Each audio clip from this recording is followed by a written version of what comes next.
Welcome to the episode, our fifth episode of the Staying Together series. This is Managing Anxiety During COVID-19, presented by our team here at the Orlando United Assistance Center. I'm just going to start off with introducing myself. My name is Jesse Arias. I am a OUAC case manager. I've been with the team since May of 2017. And I'd also like to introduce to you a fellow colleague and friend. Good afternoon, everyone. Thanks, Jesse. My name is Michael Freeman. I'm a licensed clinical social worker. In addition to my private practice, I support the amazing team at the Orlando United Assistance Center and our Pulse survivors and those affected by the Pulse massacre. Jesse? Thank you for that, Michael. Okay, moving on. Just a quick disclaimer before we get into the whole conversation. I just want to go and say that all this information is to be a supplemental to help you engage in your anxiety management. I'm sorry, I'm having trouble with the, it is not meant to replace therapy when needed. If you are experiencing very high levels of stress and are concerned for your safety or others, please reach out to the appropriate helplines, or, you know, if it's an emergency, please call 911. Okay. So I'm having trouble pausing this. Okay. So we wanted to start off today with addressing what is anxiety, just kind of give you a little bit of an educational piece. I'm sorry, I can't stop it. Pause. There we go. Okay, there we go. Great. Sorry about that. So we wanted to first address or define what anxiety is for some of you that are not too familiar, or it might just be a great refresher. Anxiety is often characterized as an emotion of persistent fear and worry. It is usually characterized by not only emotional, but also physical symptoms and signs. Sometimes some of the physical changes could be like heart palpitations, increased blood pressure. People with anxiety disorders usually have recurring intrusive thoughts or concerns. And sometimes due to anxiety, we might avoid certain situations. Just to name a couple of some of the symptoms and signs, anything like heart palpitations, sweaty hands, or just persistent sweating, maybe loss of appetite. If you've noticed that you're no longer wanting, you don't feel like eating, hypervigilance, restlessness, irritability, just feeling numb, sometimes feeling like nothing is pleasing or pleasurable anymore can also be a sign of high anxiety or stress. Irritability, if you are usually someone who is finding yourself being irritable by some of the slightest things, that's also a sign of high anxiety or stress. Lots of even high intensity moments. If you're waking up and you're having really intense moments out of nowhere, those are also signs of anxiety. And surprisingly, some people don't know that. I also want to say that anxiety is completely normal. It's very adaptive. It is a natural response of your body. Remember, just to give a little bit of history on this, anxiety was kind of our ancestors' ways of surviving. Remember, they had harsher climates, harsher environments, and that is a great segue into our fight, flight, or freeze response that some of us have may heard. If you see some sort of danger, your body will kick into its natural response of fight, flight, or freeze. It'll either fight to survive, or it'll flee in order to survive, or it might just freeze. It might be the thing where remaining really still, it can save your life. So if this is all natural, and if this is all something that our bodies have evolved, why all of a sudden is it why or how it can be detrimental is that when our response system, our natural responses, we can't seem to turn that alarm off. Now, remember, we might be sitting at home completely safe and in a safe environment, a clean environment. And anxiety, this natural response, we can't seem to turn it off. And so we're going to start addressing ways where we can manage that, how we can go from a level of high anxiety and maybe ease it way down for you. Did you have anything to add, Michael? Yes, thanks, Jeff. So let me build a little bit on what you've already put out there, and I will try to express what my experiences of working with my clients. And since most of my clients come from a background of trauma, or whether that's developmental trauma, something that's happened to them during their childhood, key developmental periods, or just shock trauma. It's that sudden trauma that happens, like the Pulse massacre, the death of someone. It could be the divorce in a family. It could be any of those events that that have a very different impact on us than, let's say, developmental trauma. Generally, what comes out of that is anxiety. And Mm-hmm. right, that part of our reptilian brain, that part that has kept us alive and safe for millions and millions of years, takes over. Mm-hmm. When we see how that happens to in the animal kingdom, oftentimes if you will watch, let's say, an antelope being chased by a tiger or something, and they escape, sometimes they just collapse, they get up and they shake that off. That really is the charge of that trauma. Mm-hmm. As humans, we don't have generally that way of doing that. And so Mm-hmm. this aspect of why anxiety exists is in many ways to keep us safe. When we Yes. overregulated, when we become dysregulated, Mm-hmm. that constant state of fight, flight, or freeze, then everything becomes a trigger for us. Yes. Closing of a door, the ringing of a phone, a certain word that someone says. And so in the situation that we're in right now, particularly with this virus, in my work with my clients that we've been able to manage anxiety through in many areas, this has become a new trigger. Mm-hmm. Yes. That people feel. And one of the key elements, and as we go through this, and we're going to talk about a couple different modalities that are used to address this, is that the goal of addressing anxiety is to return someone to a place of safety and security. Those Mm-hmm. that are most important. And so that's generally what gets disturbed when someone begins to feel anxious. And so to your point, Jesse, in terms of how the body responds, and we're going to talk a little bit about, ACT in a minute. And so that whole aspect of knowing your body, because your body will generally give you warning. It's a Mm-hmm. warning system, but many of us don't pay attention to it. And so something just like when you get a chill, something when you notice your breath begins to become more and more shallow, that's on the mild end, all the way to the extreme end of when we see anxiety show up in terms of becoming catatonic, becoming Mm-hmm. catatonic and not being able to move. And Mm-hmm. all of those are elements around anxiety. Anxiety can show up. Jesse? Thank you for that, Michael. Yeah, anxiety definitely it's multifaceted, right? Some people will have bouts of high intensity. Sometimes it could be paralyzing. And it's just interesting that, even with all that, anxiety in itself is normal. And that's what we want to be able to do, is normalize that this is an emotion, albeit it is uncomfortable, it is a normal and it is an adaptive emotion. It's when it starts to impair your daily functioning, or when it starts to kind of impede in what you want to do, that's when it can become a problem. It can become pretty intrusive.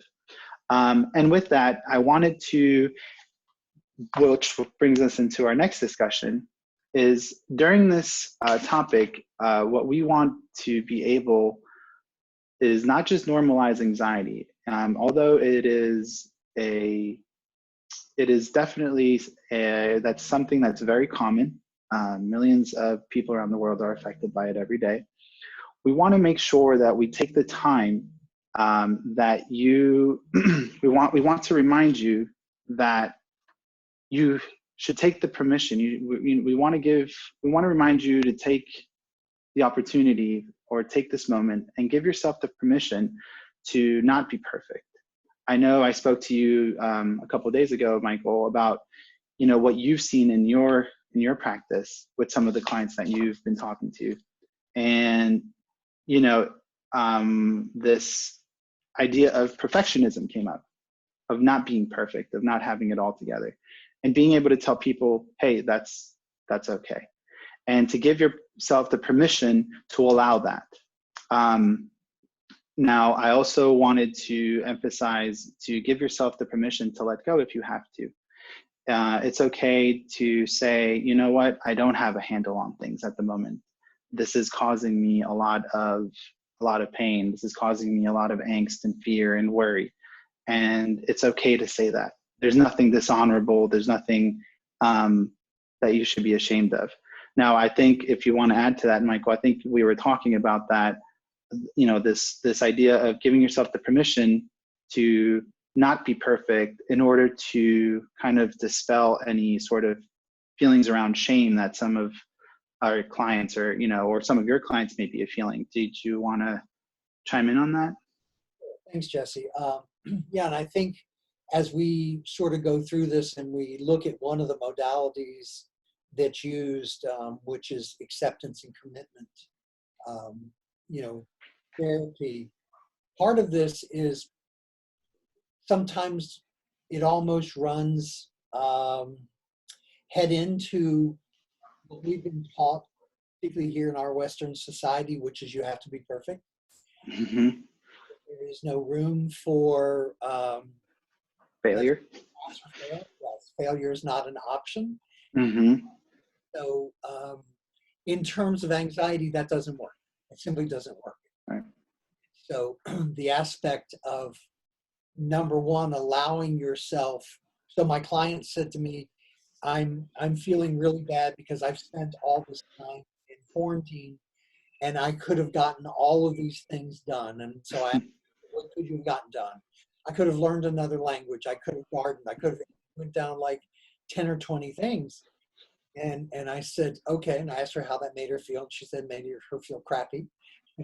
And I said, but did you survive where you were? You know, she's homeschooling 4 children. She's a single mother. And she said, yeah, I did. Mm-hmm. Why can't you give yourself permission to be able to celebrate that? Yes. It's amazing. Your Yes. children are doing well in school. There are no, as my joke is, there are no bodies on the side of the road. Have your mental health. Stop beating yourself up over what you didn't get done and celebrate what you did get done. And so that piece of perfectionism also gets connected with procrastination oftentimes. And so for that person who says, well, I could plant a garden, but you know, I only have 4 square feet to do that, and that isn't enough. Then because they don't do it, then they beat themselves up emotionally over the fact that they didn't get that done. Yeah.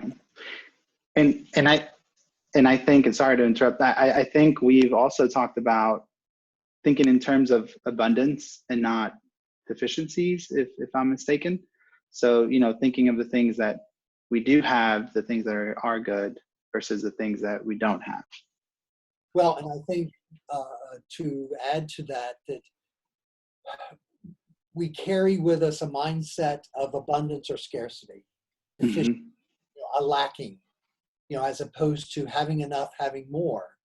And so in those places of anxiety, we generally go to a place of scarcity. Mm-hmm. Look at ways in which to punish ourselves instead of to that place of abundance where we reward ourselves.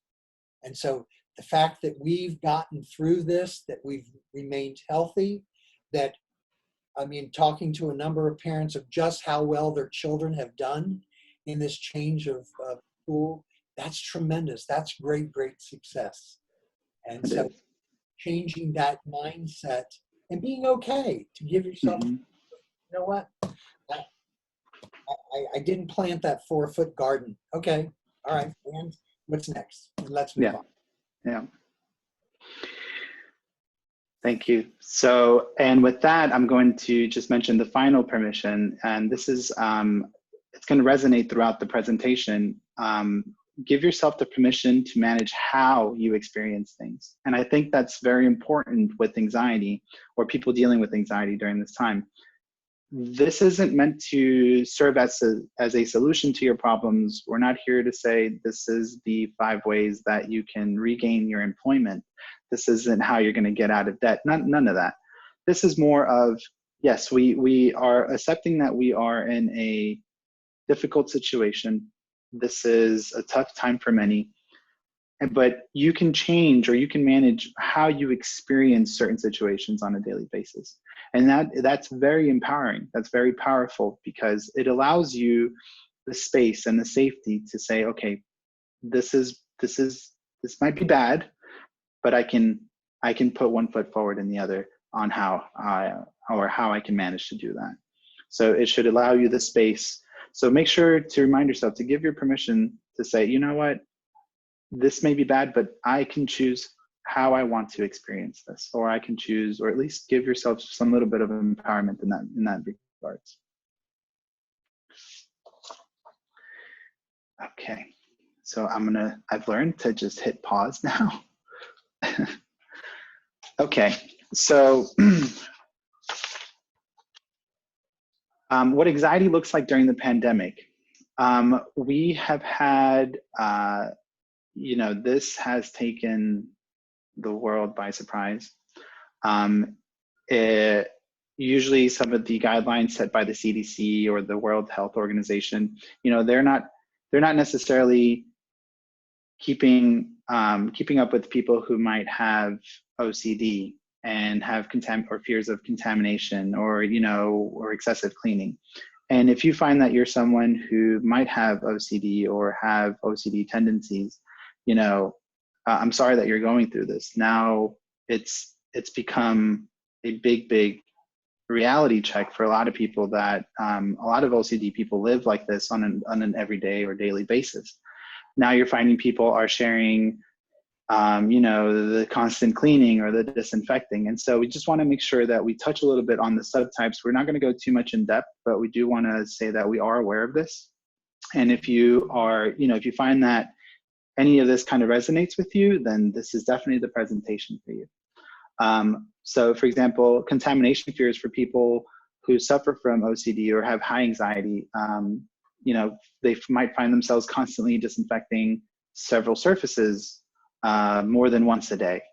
And even though no one's been in that room or no one's touched that surface, do you need to disinfect again? And so these are the kind of thoughts that go and resonate. These are the fears, the anxiety behind some of these behaviors of constantly cleaning. The internet's a great tool, a great resource. If you feel like you're finding yourself disinfecting a lot or cleaning a lot, go on the websites, go on the internet, and just kind of Google, constant disinfecting, how you can manage that, and talk to somebody or talk to a counselor. We've kind of mentioned, giving yourself the permission to not be perfect. For some people, perfectionism is definitely a real thing. What I would say to you is, no one's perfect. You can't decontaminate everything perfectly. You can't protect yourself perfectly. It's just not realistic.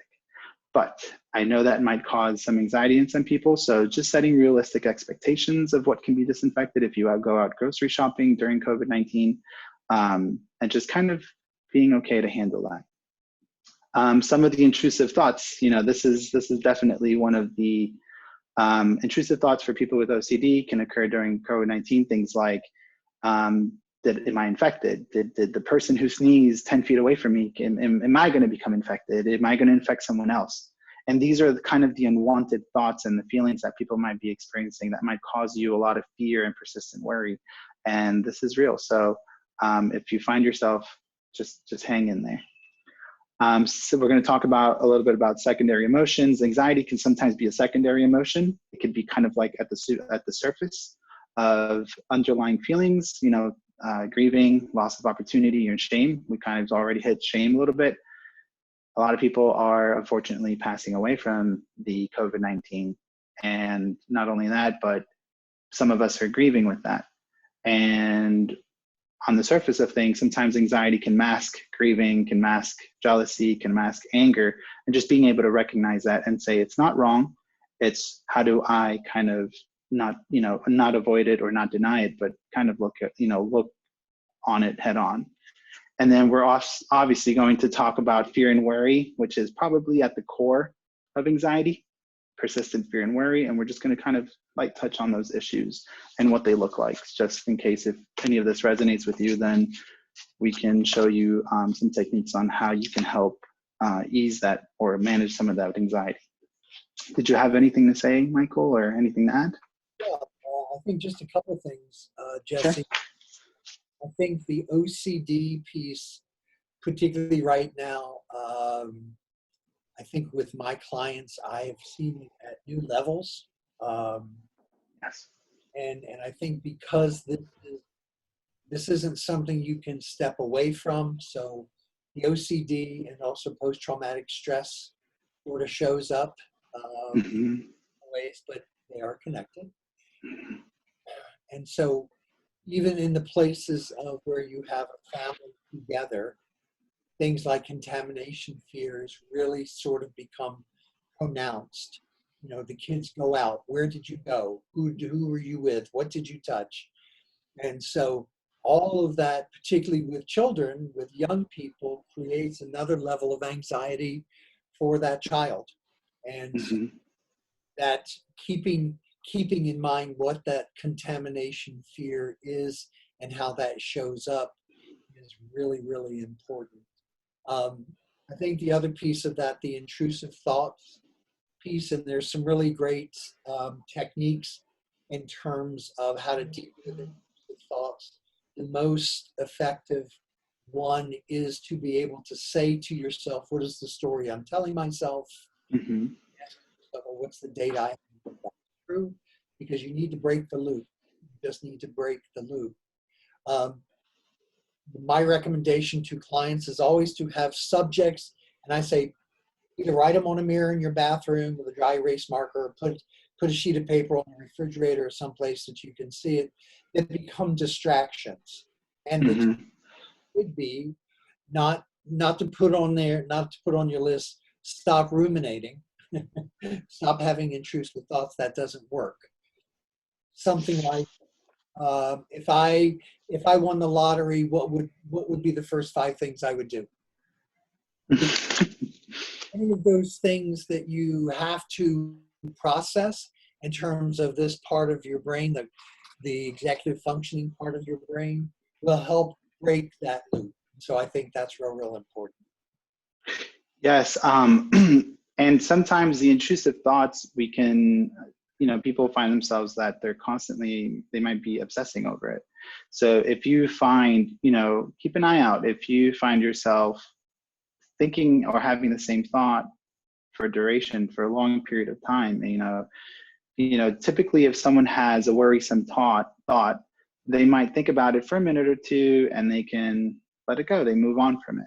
But if you find yourself that you're thinking about it for an hour or you're frequently thinking about it throughout the day, this might be some sort of intrusive thinking, obsessing over these kind of thoughts. And remember, thoughts can also be compulsive. So this form of thinking causes people to feel like they don't have that kind of control over what it is that they're feeling anymore. And that is why we want to always, resonate again. This is why we wanted to do this presentation, is to tell people you can change that. You can manage that. And I think, you touched on all the points on here, and OCD has definitely, I think it hits them all with the fear of contamination, the perfectionism, the harming others, and then, fears of harming others or yourself, and then the obsessive thinking. Being at home for 24 hours a day and trying to give yourself all these projects and saying, listen, I've done all the work, I've done all the yoga, I've done all the meditation, and I still feel this anxiety. Why is it not going away? Well, that is what we're going to touch on in the next couple of slides. Jesse, can I add one thing to that? Sure, yeah, please.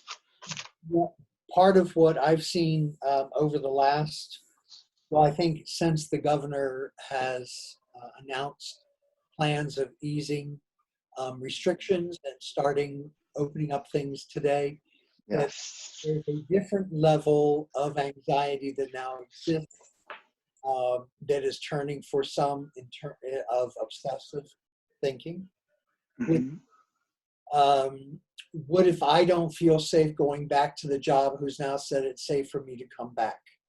You know, what does that mean to me? What kind of conversation can I have with my leader to be able to say, what precautions are you taking? Because although we've talked about a gradual resumption of what it looks like for us in terms of opening up the community, there's been little or no conversation of how do we prepare those workers and those of us who are doing what we do to step back into this. And so Mhm. you have to come back into, you know, what we call the cube farm, and all at once without some kind of thoughtful process that's being communicated. And so Mhm. folks said there may be plans, but they haven't been communicated. And so my recommendation is that it is absolutely appropriate to find out what safety precautions are being taken, you know, and you're returning to work. And I think that's really important. So now we've seen some levels of the anxiety shifting from one area to another area. Yeah. And being able to maintain that sense of safety as well, because, you know, for some people going back to their workplaces, it's a huge amount of anxiety. You know, how do I know I'm following the correct guidelines? Or what if my boss tells me I can't wear a mask? Or what do I do in that sense? So, so now I just want to move forward with anxiety as a secondary emotion. I know we touched a little bit on this. Um, Sometimes anxiety can be one of those kind of, if you have those think twice moments, anxiety can be at kind of like at the superficial level of, let's say, for example, a lot of people are passing away at an unprecedented rate in our generation due to COVID-19. And so we hear a lot of stories about people, um, you know, family members or friends or people that we see, celebrities, you know, passing away from COVID-19. And if you find yourself feeling anxiety, you know, just think twice. It might be that what the underlying feelings are of grief. And I know later on we're going to touch on acceptance and commitment. And even though this isn't to replace what professional therapy would be like or a long-term therapy session would be like, it's definitely wanting to have you acknowledge it or become aware of it. We've also seen a lot of anxiety due to the loss of opportunity. I personally have had a friend who had to cancel his wedding till next year and move it up. So all these plans and all these things that they had in place, you know, these dreams, these hopes, have all of a sudden either been put on pause, been moved, or simply they just aren't happening.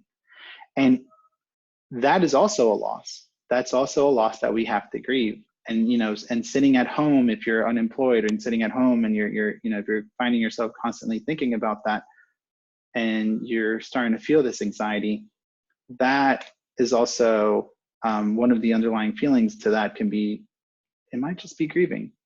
And although, you know, it might sound simpler said than done, but it's one of those feelings that acceptance and commitment, if you want to read up on it, will definitely help you address those.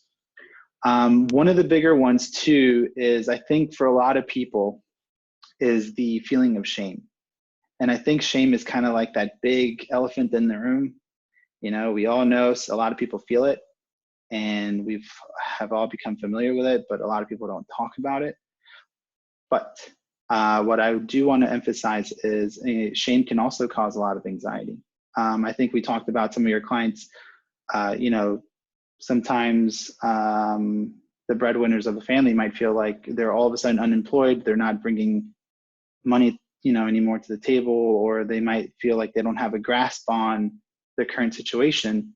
And that can cause a lot of shame. You know, I think Brene Brown does an excellent job in talking about the differences between the general differences between how men and women might experience shame differently. You know, for men, it's more of this kind of like this pride. For women, it's more of this, I can do it all and not break a sweat. But being able to acknowledge that. Did you have anything you wanted to say? I think we talked about it before on shame. If you want to just do a light touch on that.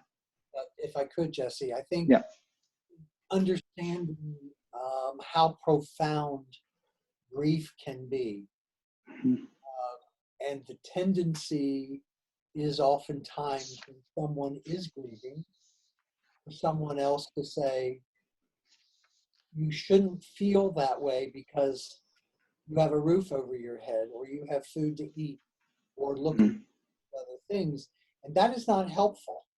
What is helpful is to ask the person what they're feeling, what they're grieving about. And so the other piece is when someone is grieving but prevents themselves from even saying it for exactly the same reason. My session earlier today was for with a mom who felt such shame over the fact that she could not do her job to the level she felt like she should, and see her three children successfully navigate the day yesterday, and so or on Friday, and so that became such a place of shame, and so she was grieving the loss of a kindergartner who was graduating, you know, middle schooler who was getting ready to go to high school, and just a whole lot of those things. And for me, it is saying to folks, it's okay, take a minute, sit down, talk about what that grief feels like. That's important. And again, that's one of the basis of, you know, the whole acceptance commitment therapy aspect is to allow yourself to not be perfect, to allow yourself to accept the fact that there may be some deficiencies in there, but there are ways out of and through that process. Thank you. Thank you, Michael.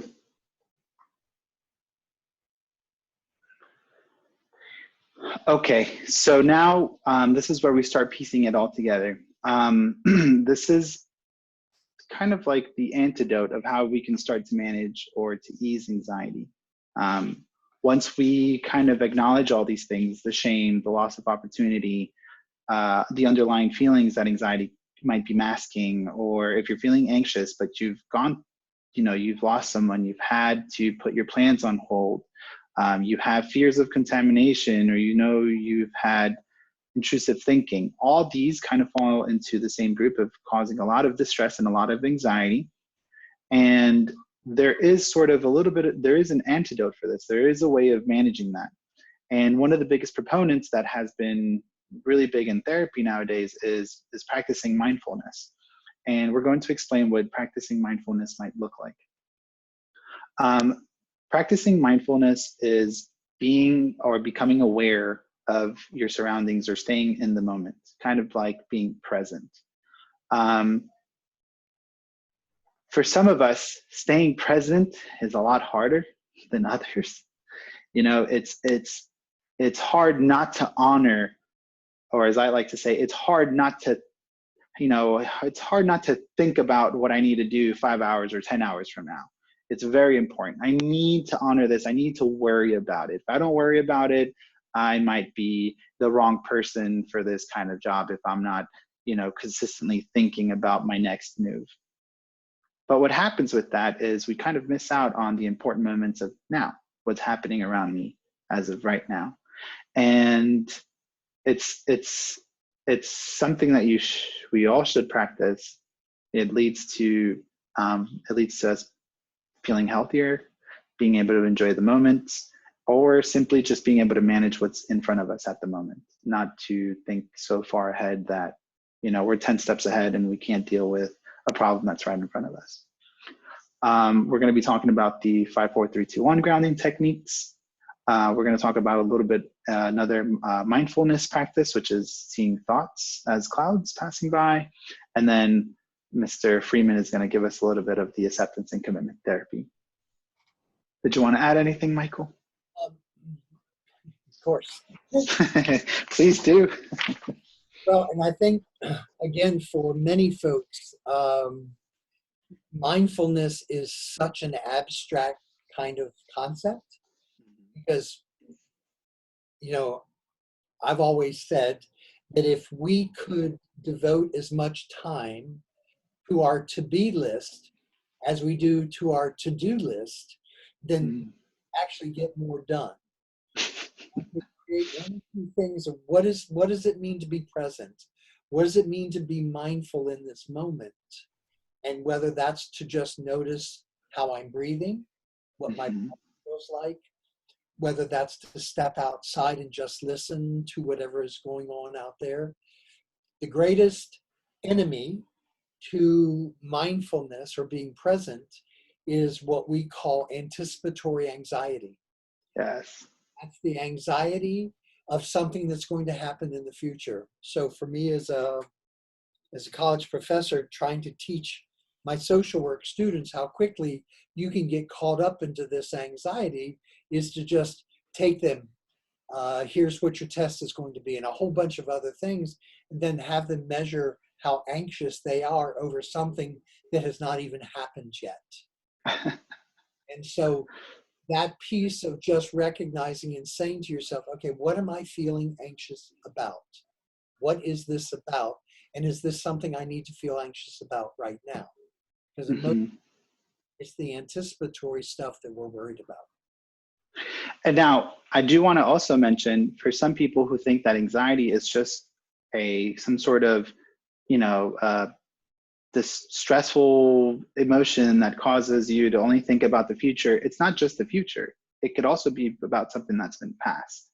So please do remember, it's also about the past. You know, sometimes recollections or thoughts of someone that they might have done something in the past, or including yourself, those are also intrusive thinking, or can also be, anxiety inducing thoughts as well. So it's not just for future things, or, oh, this is only for things that are to come. No, it could also be for things that have happened. So, or, situations like that. That's just a little note. And I'm glad that I love how you touch it. Mindfulness is more about not the to do, but it's more about the to be part. And that's what's crucial here. It's being in the moment, being in the right now. And, with practice and more practice, we tend to get a little better at it. I know when I first started practicing mindfulness, I was like, I couldn't, what is this? And then as I started to implement it in everyday situations, it just becomes one of, oh, there it goes. Let me ground myself. Let me be in the present. So thank you for that, Michael. Anything else? Um, you were talking about, the anxiety from the past. And so there's some interesting science that talks about what takes us off of being present, and what drags us from being present is the anxiety of the future for which we have no control, and the guilt over the past for which Yes. we have no control. And Yes. that, again, the mindfulness of what am I feeling and why am I feeling it? And what do Mm-hmm. I have over that?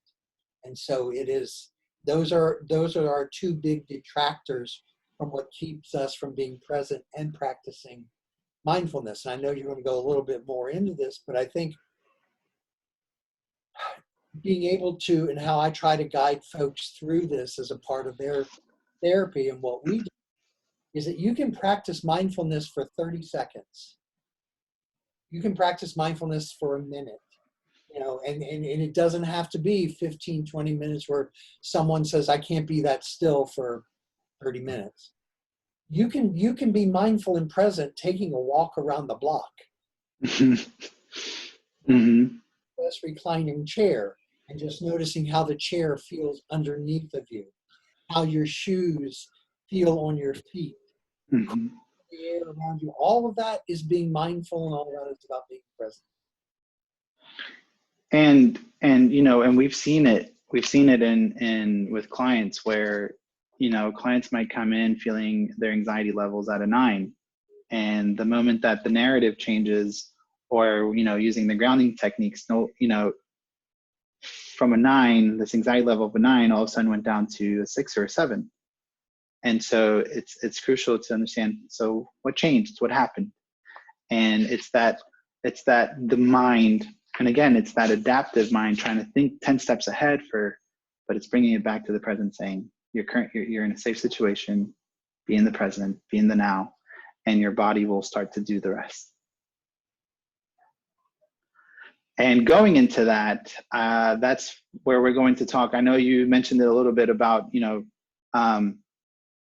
just walking or seeing or feeling. And this is actually one of the grounding techniques that we are going to talk about today. That's, we can use this for anxiety. Some of our trauma clients have also used this. Feel free to use this several times throughout the day. If it doesn't work the first time, just keep trying. The more you do it, the better you get at it. So this serves as a grounding exercise, and grounding works to bring yourself to the sensations that it's meant to kind of reorient your body to where you are in the space right now. And the 5, 4, 3, 2, 1, I'm going to explain how you do this. So 5, 4, 3, 2, 1, you start off by describing 5 things that you see around you in the room. So you can start looking, and you feel free to say them out loud. I see the bookcase, I see, shoes on the floor, or I see someone walking in front of me. I see the carpet on the floor, or I see the door. So you name 5 things. Then you move on to becoming aware of 4 things that you can feel or touch. And now this one's really interesting, because if you really sit there and you try to think about 4 things that you can feel, you can almost start to, if you really sit there and you think, you can feel the ground on your feet, or you can feel your feet inside your shoes, or you can feel the chair that you're sitting in, and you can think about how hard it is, or if it's soft, or even if you feel the gravity pulling down on you. And so sit there and just become aware of those things for a little bit, and feel free to say them out loud as well. Acknowledge 3 things that you can hear. You can, if you really sit there attentively, you can sit and maybe hear the dog barking in the distance, maybe the wind rustling through the leaves, or you can hear, you might even hear the water going through the pipes in the house or in the building that you're in. And so just sit there attentively and just set up that space. Name 2 things that you can smell presently. If you can smell the air around you, if it might even smell musty, it might even smell good, or someone has perfume, or if you have your cologne or perfume on, and if you can smell that, just name 2 things you can smell. And then lastly, finish it off by naming 1 thing that you can taste. If you've had coffee earlier, if you've had something, see if you can still taste that, or might even be something that's very, it could be even something that you just ate. Or you can, I've seen some places or some, I guess some organizations where they'll say, name 1 thing that is positive about you. Now, if that causes too much anxiety at the moment, then stay away from that one. But if you can name something, if you're feeling up to it and you can name something positive about yourself, then go ahead, finish it off with that. And again, if it works the first time, or if it doesn't work the first time, continue to do it maybe once or twice until it starts to bring down the anxiety. Do you want to add anything, Michael? Usually the one that gets folks is the last one, 1 thing that you can taste. Mm-hmm. I would direct clients, because we have amazing memories over our favorite meal, over our favorite maybe adult beverage, what the taste of a milkshake, a vanilla milkshake may be. And Mm-hmm. all of these are intended to slow down, of course, the rapid breathing, slow down your heart rate. And so when you can access that, the taste of what my grandmother's chicken and dumplings were, that's a comforting place that by the time you get there, you really do and can just sense that decrease in the anxiety. So don't let that last one go, well, do I have to find something to eat? No, the memory of what tasted so good and amazing is just as important. Yes. Okay. So I'm going to take a moment now. And so now we've come and we've mentioned acceptance and commitment therapy. Acceptance and commitment therapy encourages, it's a form of therapy, and the idea behind it is that it encourages people to embrace their thoughts and feelings rather than fighting or feeling guilty for them. And this is very important because it helps you to stop avoiding certain feelings. After all, our feelings are natural. They just happen. Sometimes we don't even have control of them, but how we experience them and how we manage them, that's what we have control over. That's what we are here to empower you to.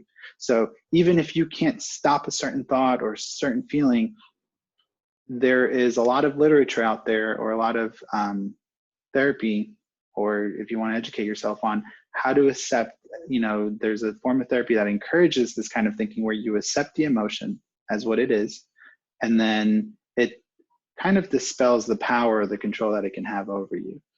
And so if you want to go ahead and just kind of, give us a little insight into what acceptance and commitment therapy looks like and how it helps people manage their anxiety. Well, thanks, Jesse. And I think part of it, I just would encourage everyone. There's some amazing resources on the internet. There are manuals that you can work with. If you are seeing a therapist, ask them about this. It's a little bit sort of counterintuitive to what a lot of Western thought is, Mm-hmm. which is, you can't think about that. If you don't think about it, then you'll be just fine. There's lots and lots of research that says that's not true. And so if I say to you, do not pay attention to the green monkey in the corner, you see the green monkey.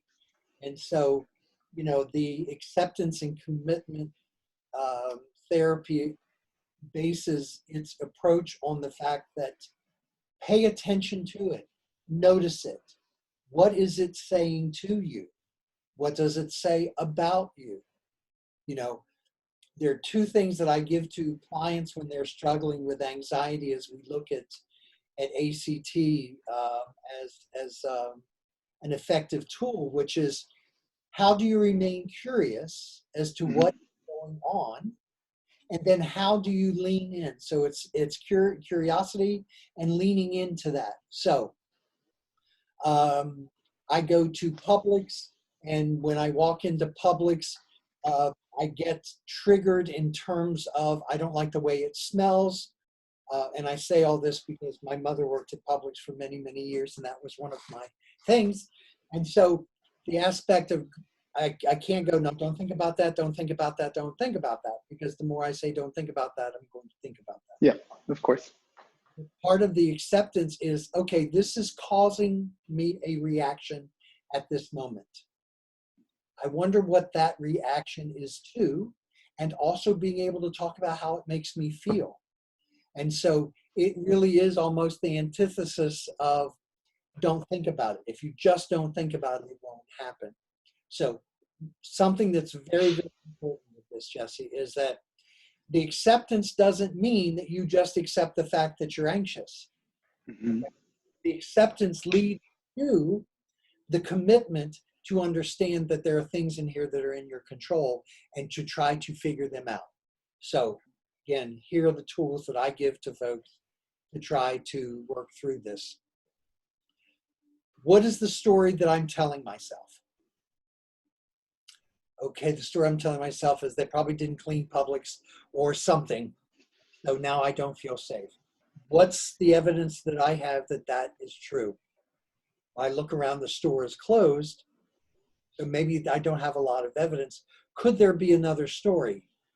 And the other story is perhaps I'm just being re-triggered, and it really doesn't have that kind of smell that's there.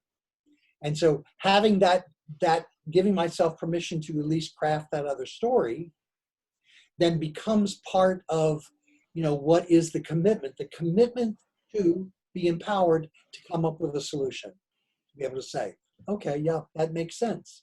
Or in my case, to be able to go to the manager and say, I just wanted to ask if the store smells strange. And in this case, the manager said, yes, we just had a shipment a fish and some other things, and we had to send some of them back. Of course, in the meantime, I found out I had a highly developed sense of smell, so most things smelled bad to me anyway.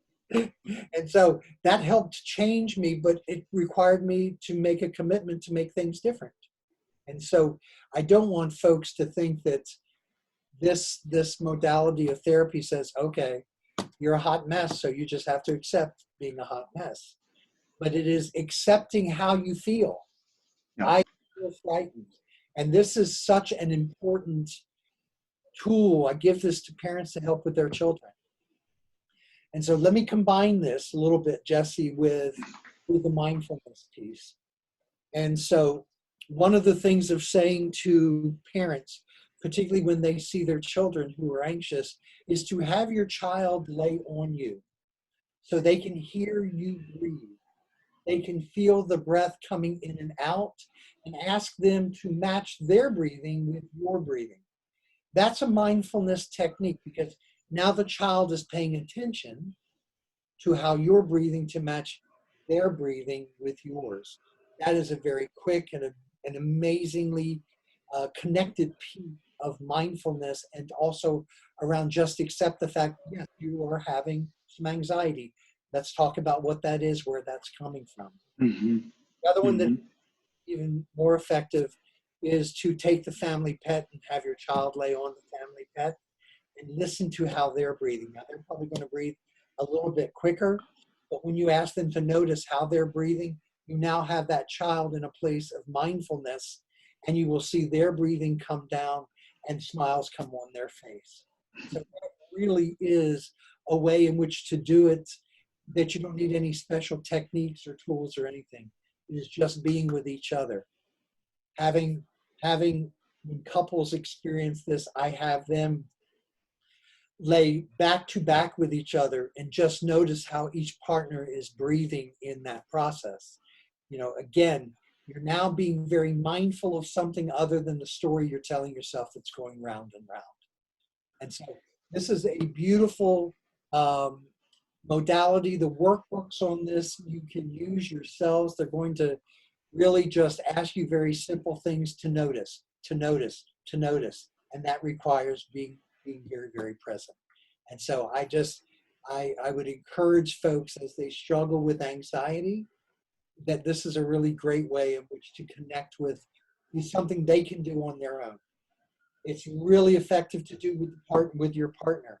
It's great if you've got teenage kids, particularly now with the missing out on key events. My granddaughter is a junior in high school and is a cheerleader, and so they've missed their proms and all these other things. And you know, I have 8 of my UCF students who will have missed their graduation. You know, these are milestones in people's lives, and so finding ways and encouraging them to feel what they feel about that, and to talk about the loss, but it's the same thing to say, why don't you create something that's meaningful for you? If that's on Zoom, if that's waiting till July when we may have some more of these graduations, but that ceremony doesn't have to take place right now to honor who you are. Mm-hmm. So I think it's a great therapy piece.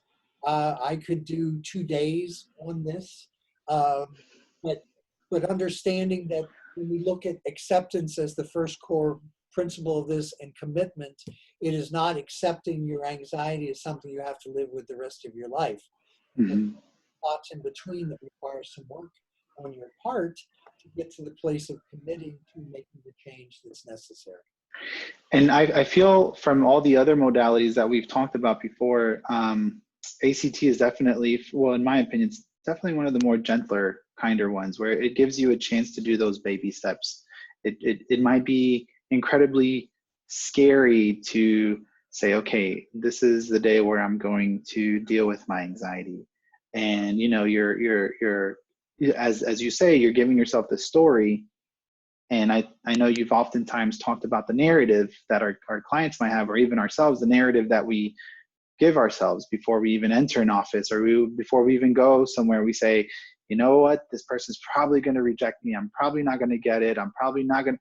and we've already told ourselves all this story, and we haven't even walked through the doors yet, or we're just waking up, getting dressed to go to a meeting or an interview or something like that. Yeah. And But what? I think, Jesse, to that point, it is, again, the mindfulness piece is about just noticing the narrative that you're carrying. What is the story you're telling yourself? Oh, I will never get this job, so I won't bother to apply for it. Well, Mhm. you will not get it if you don't apply. And so you have to apply. And so if you apply, you may get it. But if you never apply, you won't. That's an acceptance piece. And then the commitment piece is, I should apply for that job. Mhm. So I know that for me, and I use hypnotherapy with a lot of clients, particularly with anxiety. And so using ACT, using the acceptance and the commitment therapy as a part of that therapy is really, really important, to uncover what may be some of those hidden narratives that exist in the subconscious. Sometimes can bring out a very empowering piece to be able to go, oh, okay, I know where that came from. Now I know there's something I can do about it. So, right, it is a much gentler way. And it's, again, it is something that we can do at home. It is Mhm. manuals that are out there, the worksheets that are out there are absolutely great. I know we'll try to put some of those resources in there, but again, if you just look at acceptance commitment therapy, there's probably at least 1 million. Yeah. Yeah. And if I may ask you, what, for someone who might be having anxiety during the pandemic, and they're having worries or fears about, let's say, how this is impacting their employment, can you give an example on how or what acceptance and commitment therapy might look like for someone who might say, you know what, I've been unemployed because of the COVID-19. I don't know what this is going to look like for me in the future. And so how does ACT play a part, or what kind of role does it play if you were to, try talking to someone who was in front of you and they said this to you? Or would you use it? And so I think where I would start is trying to understand the story they're telling themselves. What are the components of that? Let me just take one that for many folks around here right now is, when am I going to get my unemployment check? Yes. Yeah. Mm-hmm. I don't have any forbearance on that. So the acceptance piece of that says, okay, that's a reality. That's a reality right now. Mm-hmm. Following through to the acceptance piece of that was, what is in my power to do? Okay, if that's contacting my Congress folks, if that's working with my case managers, with my therapist, if that's checking what resources are available, it is not giving up. And so that piece of what is still in your control to do is a very, very important part of the commitment piece, to not give up. But it's to get rid of the stuff in the middle that says, I might as well die. Mm-hmm. And that just simply isn't an option. That should not be an option.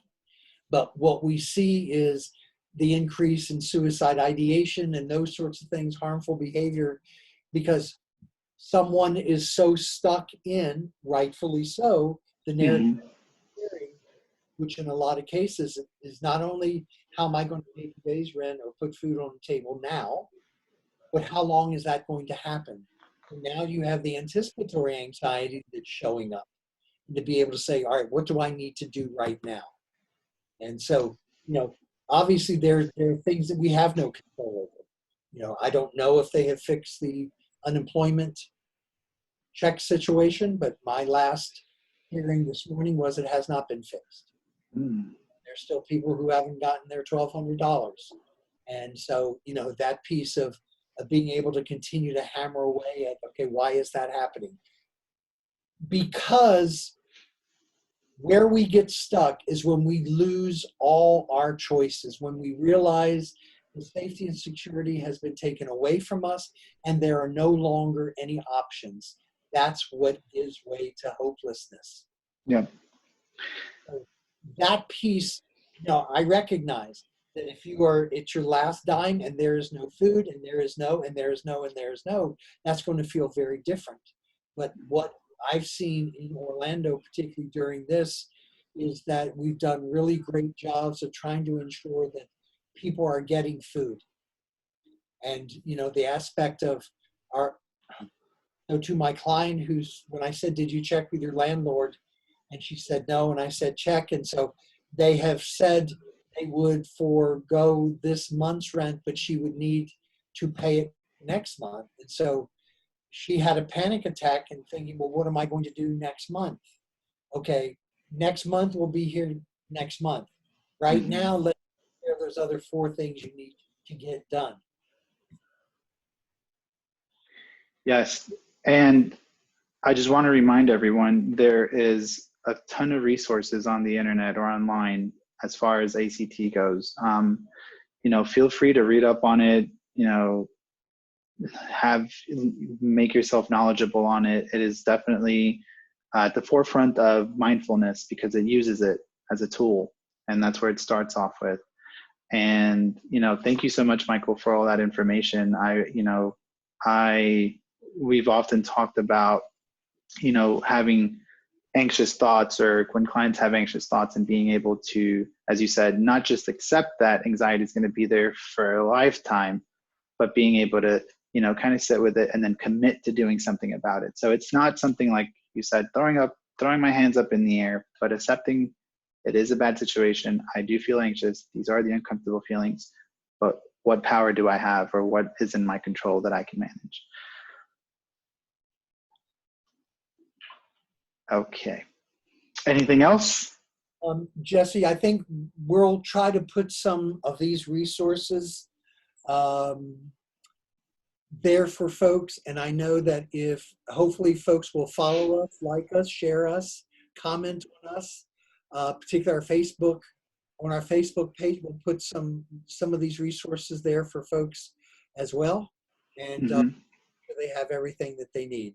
Yeah. And I think as well, we'll be taking questions and doing some answers with questions. So if folks have some questions, we'll certainly do our best to give answers and respond to them. Yes. Wonderful. Thank you. All right, next slide. So we've kind of already touched on the fear and worry throughout the discussion. This kind of just goes back to, if you're, you know, just touching on how to recognize if what you may be experiencing might be a form of anxiety. Again, anxiety can come in many different forms, you know, so fear and worry is definitely at the core of it. What some of that might look like during this COVID-19, just to kind of go back to it, you know, fears of your health. Some people might be experiencing anxiety. They read the news, you know, in the beginning it was, well, it's only affecting people with underlying health conditions. And so now the fear is, do I have an underlying health condition? And what can I do to keep myself safe? And so here comes this anxiety and worry of, you know, could this be it? Could I be the one? Could this affect me? Or could this affect a loved one who has diabetes? And although these things may be true, it's being able to kind of ground yourself, sit with it, and say, what is in my control? What is out of my control? And dispel with that anxiety so that you can handle it, you know, to stay in the present, to say, okay, this is what's happening now. We're still safe. It's not happening. And what I can do, you know, can I practice or follow the CDC guidelines of maintaining my distance, wearing a mask, maybe disinfecting once a day, and helping yourself, you know, and that, you know, it's not just, it's also doing something, but within the scope of keeping it healthy and staying healthy. Some of the fear and worry, we kind of talked about the unemployment. You know, some people haven't had their unemployment checks. Some businesses have been closing down. I think J.Crew filed for bankruptcy recently. So, you know, all these things are happening worldwide, and being able to, as Michael, you touched earlier, saying, yes, it's true. You might be down to the last dime, but what is it that you can do? Those are some of the fears and the worries surrounding some of the financial aspects of COVID-19, and then the change that we can't control. And this is also a very important one. a lot of fear and worry sometimes can drive us, although our worries may be real or they may be founded in real situations. Being able to sit there and say, well, what is in my control and what is just simply out of my control? What can I do? Because sometimes we might be so focused on things that are not in our control, it's almost like it's an impossible fight. But being able to sit down when you're with yourself, stay grounded, stay present, and accept what you can or what's happening, it's pretty powerful. And it's also kind of humbling and kind of sobering thought. Did you have anything to say about the last one or any of them? I think the last one, Jesse, and again, I'm going to come from the point of view that our children are going to take their cues from us as parents. And so to tell them everything is okay, fine, and they shouldn't be worried when everything around them is telling them different is to not be honest with them. And so my recommendation, and so I get a lot of pushback on this, but most folks like this. If you have one of those refrigerators that's white and it is smooth, dry erase or wet erase markers and show them, create a list, have two lists, one that says what I control and the other list says what I can't control, and sit with them, stand with them, whatever, to be able to talk about, well, let's talk about what's in our control and not in our control. When the economy will open is not something that is in our control. Put that on the list. The fact of when will everybody get, a vaccine, be vaccinated, not in our control. Being able to enjoy a moment of laughter. Let's find something funny on TV. That's in our control. Knowing that we all love each other, that's in our control. And so that notion of really separating both those things is really an important way in which to re-anchor and get rid of some of the anxiety that is around and impacts safety and security. Yes, and with that, there are some things that I wanted to touch on too, things that might not be out of our control, but the things that are in our control and what we can do to, kind of not necessarily avoid it, but, if you find yourself that you are consistently thinking about the pandemic going on or, the financial situation that you're in, and you find yourself waking up and watching the news or watching, the stats on the coronavirus, although it's important to stay up on the, on the current events that are going on, if it's causing you too much distress, then I would suggest then simply just stay away from it. This might seem common sense to some people, but remember, we get so caught up in being able to stay together, to keep up with it, that we forget, maybe I shouldn't watch this contagion movie. Maybe I shouldn't watch this pandemic movie. Maybe I shouldn't watch a zombie apocalyptic movie. Just stay away from it. Yeah. So give yourself that space, give yourself the permission to let it go. Give yourself that time to regather yourself. Give yourself a break. You don't need to watch this virus movie. You don't need to know everything about the Black Plague or the Black Death or the coronavirus. Let it go. Don't watch the news. I know plenty of times news media, yes, the numbers are bad, the numbers are high, but if you need to take a break from it, please do take a break from it. It can lead to obsessive thinking and could lead to intrusive thoughts. And I also want to touch on a little bit of catastrophizing things. Saying, we're never going to get out of this. This is going to be forever. Stay away from, kind of committing to that kind of thinking or that language. So, did you have anything to add to that, Michael? I think the catastrophizing things, the longer we remain in this place of uncertainty, the greater the catastrophizing will become. And so if I can just explain, catastrophizing is taking something and just it's catastrophic. Mm-hmm. If I don't get out of here, I'm going to die.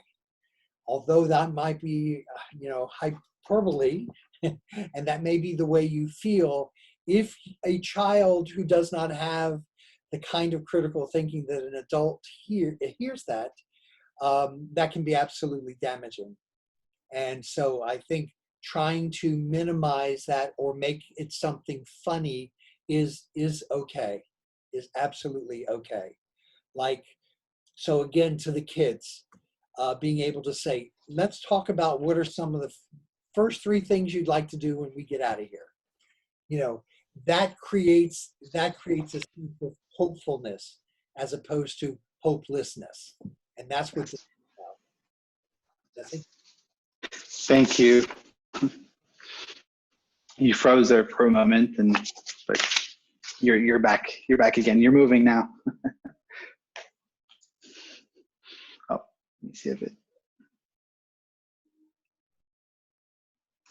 Okay. No, you're back.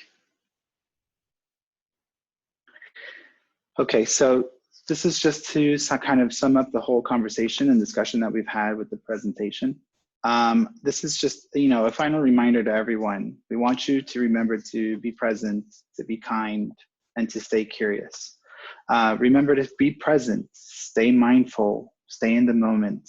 It will definitely help with managing your anxiety, lowering kind of the stress that you're feeling at the moment, and will give yourself that space and that capacity to deal with what's going on right now. Again, things will happen, but if you can definitely manage, you give yourself the permission that you can have a say or a control in how you experience certain things in life. And the more and more you put it into practice of staying present, the more and more it'll become this kind of secondary, just a natural skill. Remember to be kind to yourself. I think most of the time we have that little voice inside our head saying, you're not good enough, you're not worthy, you don't deserve this. Most oftentimes, as people usually say, we are definitely our own worst critics. So just remember, be kind to yourself. You are worthy. You do deserve this love. You do deserve to be kind to yourself. And it's okay. We're not perfect. We all have our faults. And just remember to be kind. And I know, as Michael Freeman always likes to tell us, stay curious. Did you want to talk on the last one? Well, for me, that's my favorite term, because when we remain curious, we remain in a place of trying to get more information. Oh, wow, I didn't know that. We continue to learn. It's that engages the executive functioning of our brain. And so that keeps us in a place of just, that no isn't the final answer. So that just remaining curious, I think, is very, very important.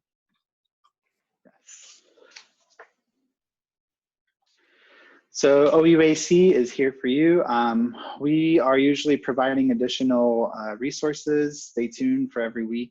We're doing a podcast on Wednesday. This upcoming Wednesday, we're going to be doing on the 6th. We're going to be doing a live discussion, again, surrounding anxiety during the COVID-19, during the pandemic. It's a little bit more, having a live talk on how people manage anxiety, or different ways that people have been experiencing anxiety while they're staying at home or during this. We have all experienced anxiety, but the way we experience it might be to a different level. And it's just, I think it's pretty powerful to have that kind of group dispel away that shame, to say, we're putting it up in the forefront and saying, hey, this is how I've dealt with the anxiety, or this is how I'm currently experiencing anxiety. And you know what? Sometimes I just don't know what to do with it. And so just as Michael said before, like us, subscribe to us, stay informed. I also wanted to give you the resources to visit the Heart of Florida United Way page for more information on mental health during COVID-19. The link is in the PowerPoint. And final. So just want to remind everyone, I just wanted to end with the quote, every moment is a fresh beginning. We have so many hours in a day, so many days in a year. And if you can take the opportunity to embrace every single second or every moment, you should. I think it's definitely something to look forward to. I wish the best for all of you. Be hopeful, be kind, stay present, and stay curious. And I just wanted to thank you, Michael, also for joining us in this talk. And any final words? I think that's great. Everybody just remember there is an end to this. And so my hope for all of us is that we come out of this as much kinder people, as much more aware people, and that we live the very best life that we can. Jesse? Yes, so just like us, comment, give us some feedback if you like it. If you don't like it, let us know. Give us your opinions. We'd love to hear from you. And stay tuned for the next one. Take care. Thank you. Ciao. Wow. It came out amazing. I stopped recording. Yay.